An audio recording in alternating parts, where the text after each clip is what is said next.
அனைவருக்கும் வணக்கம். இன்று நாம் பார்க்கக்கூடிய தலைப்பு டிப்ளமோ இன்ஜினியரிங் ஃபிசிக்ஸ் ப்ராக்டிக்கல் 1ல் இருக்கக்கூடிய experiment number 3 parallelogram law of forces விசைகளின் இணைகர விதி. Aim to verify parallelogram law of forces விசைகளின் இணைகர விதியை நிரூபிக்கும் சோதனை. Apparatus required: drawing board, 2 pulleys with clamps, 3 sets of slotted weights with hangers, thread and protector. 1. இரு கப்பிகள் பொருத்தப்பட்ட ஒரு விசைப்பலகை, எடை தாங்கியுடன் கூடிய எடைக்கற்கள், வட்டக்கோணமானி மற்றும் நூல். நிரூபிக்கும் சோதனையை தெரிஞ்சுக்கிறதுக்கு முன்னாடி விசைகளின் இணைகர விதினா என்ன அப்படின்றத பற்றி பார்க்கலாம்.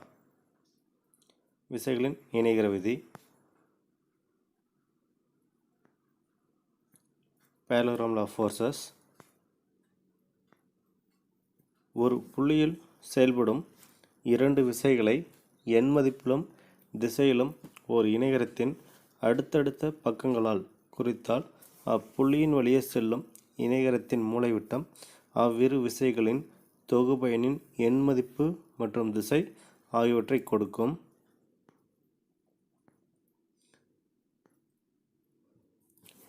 If two forces acting at a point be presented in magnitude and direction by the two adjacent sides of a parallelogram, then the resultant is represented in magnitude and direction by the diagonal of the parallelogram passing through the point.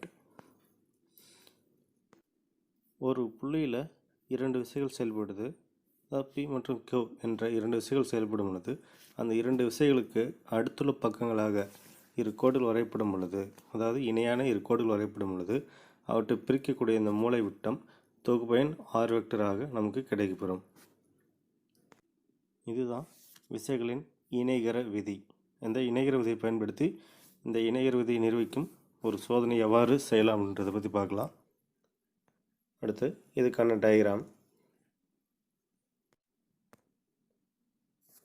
ஒரு விசைப்பலகையானது பொருத்தப்பட்டிருக்கிறது. அந்த விசைப்பலகையின் மேல்புறத்தில் சுழலக்கூடிய இரு கப்பிகளானது பொருத்தப்பட்டிருக்கும். அந்த சுழலக்கூடிய இரண்டு கப்பிகளின் வழியே நூல்களின் மூலம் 3 சமமான எடைக்கற்களை கட்டி தொங்கவிடப்பட வேண்டும். P, Q, R இந்த 3 சமமான எடைக்கற்களை கட்டி தொங்கவிடப்பட வேண்டும். இவை தான் PQR என்ற 3 விசைகளாகவும் நமக்கு செயல்படும். இப்போ ஒரு வெள்ளை காகிதத்தை நம்ம இந்த நூலுக்கு பின்னாடி வச்சு இது 3 விசைகள் செயல்படக்கூடிய மையப்புள்ளி O என்ற புள்ளியை குறித்து கொள்ள வேண்டும். அதே மாதிரி O என்ற புள்ளியிலிருந்து P என்ற விசை செயல்படக்கூடிய திசை OA என்ற கோட்டின் மூலிமா எழுதிக்கிறோங்க. அதேமாரி Q என்ற விசை செல்லக்கூடிய திசையை நம்ம OB என்ற கோட்டின் மூலிமா சொல்லலாம். இப்போ இதுக்கான அளவு மாற்றாமல் ஒரு ஆர்க்கும் பியினுடைய அளவு மாற்றாமல் ஒரு ஆர்க்கு வரைஞ்சோம்னா நமக்கு இந்த இரண்டும் கோடுகள் வெட்டக்கூடிய ஒரு மையப்புள்ளியானது கிடைக்கப்பெறும். இந்த இரண்டு மையப்புள்ளிக்கான மதிப்பு என்னன்னு பார்த்தீங்கன்னா C. இப்போ ஏலிருந்து இந்த மையப்புள்ளி இணைச்சிக்கிறோங்க. B என்ற புள்ளியிலிருந்து இதுக்கான மையப்புள்ளி இணைச்சோம்னா நமக்கு OACB என்ற ஒரு இணைகரமானது கிடைக்கப்பெறும். அப்போ இந்த இணைகரத்தை பிரிக்கக்கூடிய மூலை விட்டம் தான் நமக்கு OC என்ற தொகுபயன் வெக்டர் R அப்படின்னு சொல்கிறாங்க. இப்போ இதே மாதிரி இந்த R என்ற விசைக்கான அளவு நம்ம எழுதணும்னா இதுக்கான கோடு ODன்னு சொல்கிறாங்க. அப்போ இங்கே பார்த்தீங்கன்னா OC என்ற ஒரு மூலை விட்டமானது OD என்ற கோட்டிற்கு சமமாக இருக்கும். ரெண்டு எப்படி இருக்குன்னு பார்த்தீங்கன்னா சமமாக இருக்கும். அப்போ சமமாக இருக்கும்பொழுது ஆங்கிள் CODக்கான மதிப்பு என்னவாக இருக்குன்னு பார்த்தீங்கன்னா நமக்கு 180 டிகிரியாக இருக்கும். எவ்வளோ இருக்குன்னு பார்த்தீங்கன்னா 180 டிகிரி. அப்போ இதுதான் இணைகரத்தை நிரூபிக்கும் ஒரு சோதனை. இப்போ இதே மாதிரி PQR இந்த 3 விசைகளுக்கான அளவு நம்ம மாற்றி அமைச்சு சோதனை திரும்ப செஞ்சு ஒரு 2 டைம் 3 டைம் செஞ்சு இதுக்கான இணைகர விதி நாம் நிரூபிக்கலாம். செங்குத்தாக பொருத்தப்பட்டுள்ள ஒரு வரைப்பலகையின் மேல்புற இருமுனைகளில் உராய்வற்ற இரு கப்பிகள் பொருத்தப்பட்டுள்ளது. R என்ற புள்ளியில் எடைக்கற்கள் PQ இரு கப்பிகள் வழியாகவும் எடை R நேர்கீழாகவும் கட்டி தொங்கவிடப்பட்டுள்ளது. புள்ளி சமநிலையில் உள்ளபோது 3 விசைகளின் திசைகளை பேப்பரில் குறித்து புள்ளிகளை சேர்க்கவும். A drawing board is fixed vertically on the wall. 2 frictionless pulleys are fixed at the top corners of the drawing board.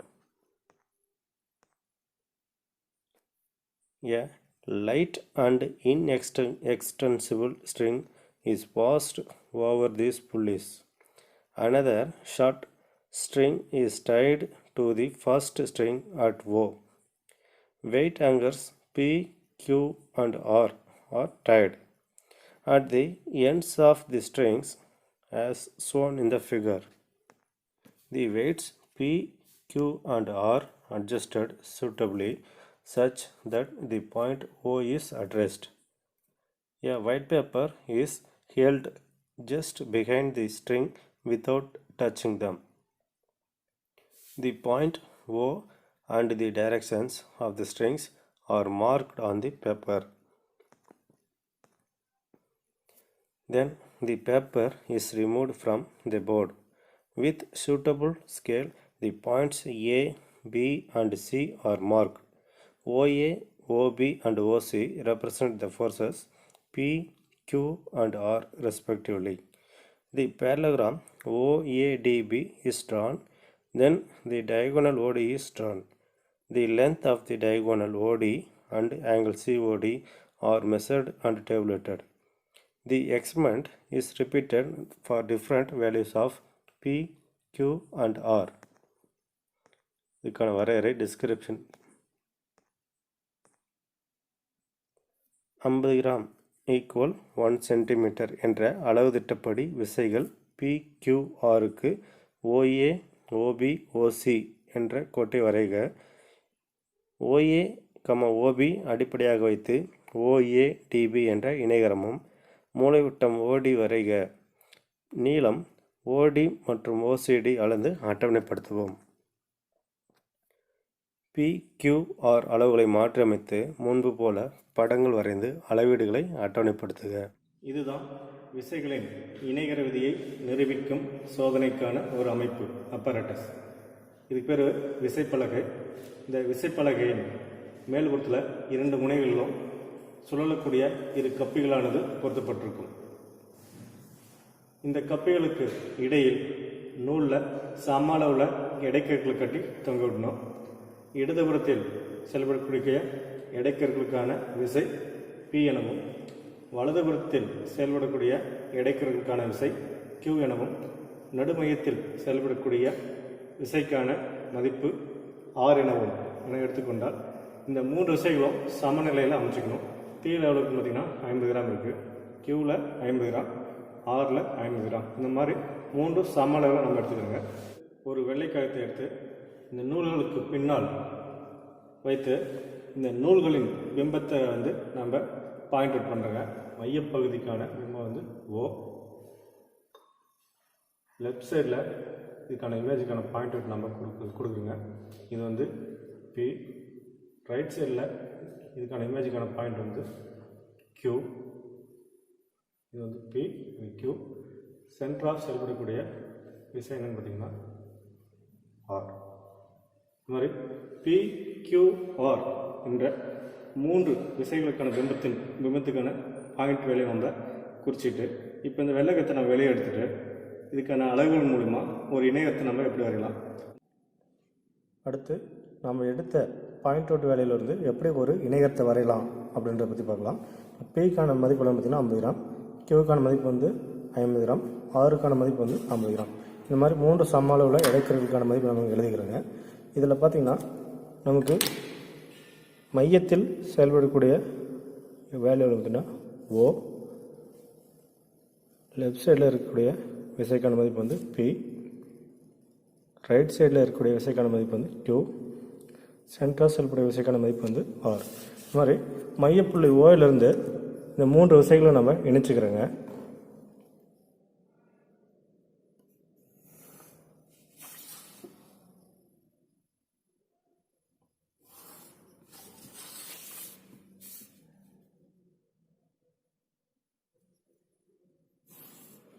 மாதிரி இணைச்சிக்கிறோங்க. மையப்புள்ளி O, P, Q, R இந்த 3 விசைகளும் நம்ம இணைச்சிக்கிட்டு அடுத்து மையப்புள்ளி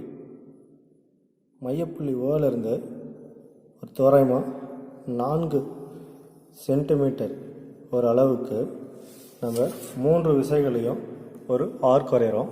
இப்போ மையப்புள்ளி ஓவிலிருந்து P என்ற ஒரு விசைக்கு ஆர்க்கு, Q என்ற விசையில் ஒரு ஆர்க்கு, இதே மாதிரி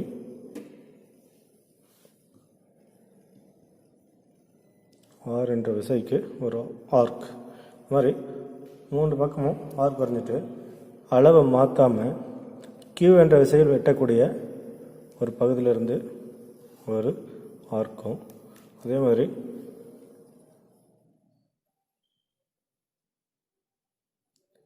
P என்ற புள்ளியில் வெட்டக்கூடிய ஒரு பகுதியிலேருந்து ஒரு ஆர்க் வரைஞ்சிடுறேங்க.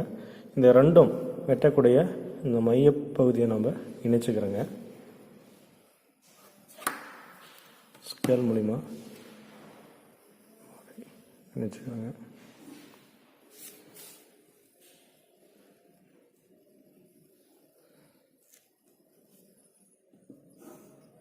இந்த இணையத்தை பிரிக்கக்கூடிய இந்த மூலை விட்டு தான் நமக்கு தொகுபயன் பவர் வெக்டர் அப்படின்னு சொல்கிறாங்க. இப்போ இது ரெண்டும் பார்த்திங்கன்னா சமமாக இருக்கும். அடுத்தது OA என்ற அளவீட்டை நம்ம அளந்து எழுதலாம்.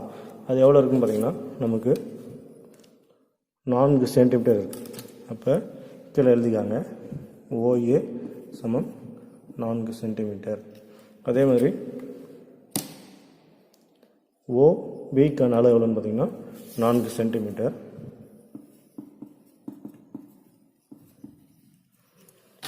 OC 4 சென்டிமீட்டராக தான் இருக்கும். ODக்கான மதிப்பு எவ்வளோ இருக்கும் பார்த்திங்கன்னா 4 சென்டிமீட்டராக தான் இருக்கும். இந்த மாதிரி அதுவும் பார்த்துக்கலாம். OB எவ்வளோ பார்த்தீங்கன்னா 4 சென்டிமீட்டர்.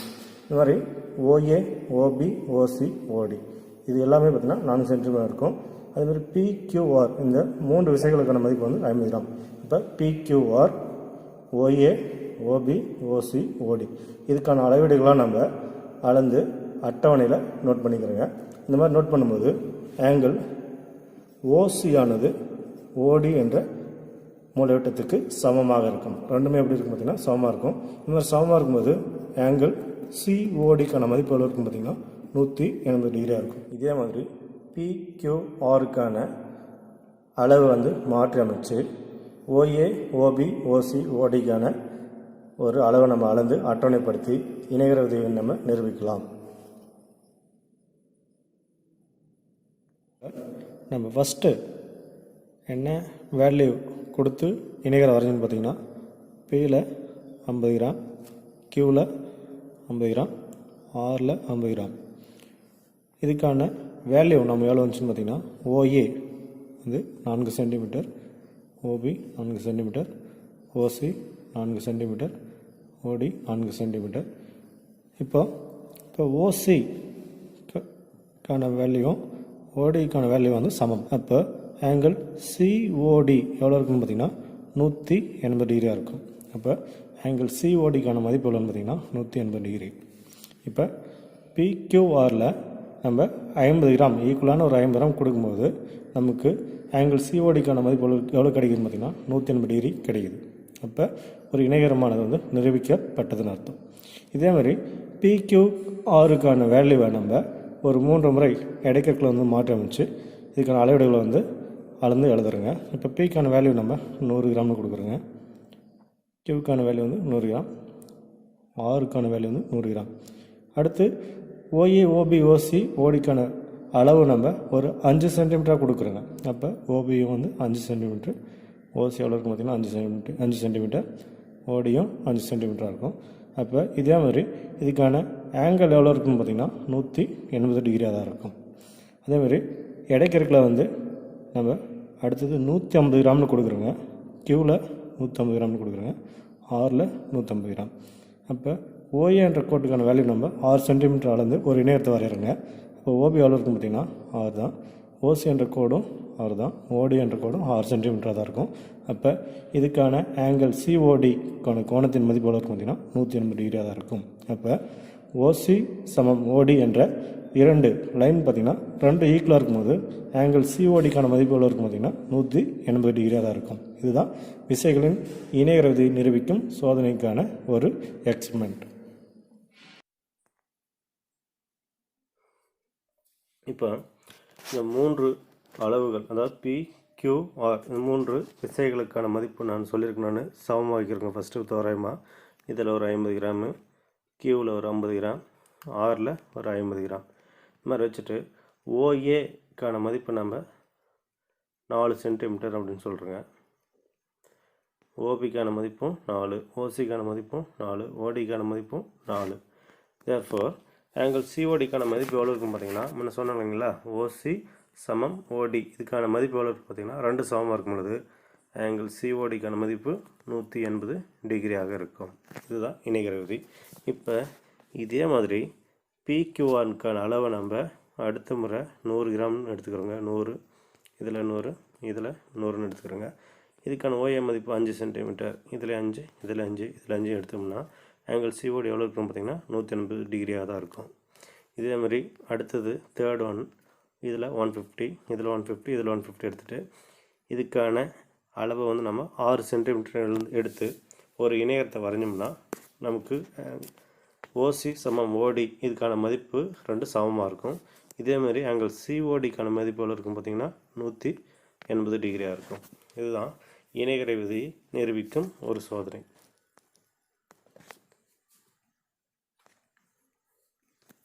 அட்டவணையில் ஓசி சமம் ஓடி மற்றும் இதுக்கான கோணம் ஆங்கிள் ஓசிடி சமம் 180 டிகிரி என இருப்பதால் இணைகர விதி நிரூபிக்கப்பட்டது. Resultant equal equilibrium so that OD equal OC and angle COD equal 180 degree. Hence, the parallelogram law of forces is verified.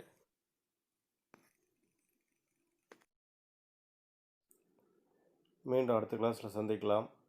நன்றி, வணக்கம்.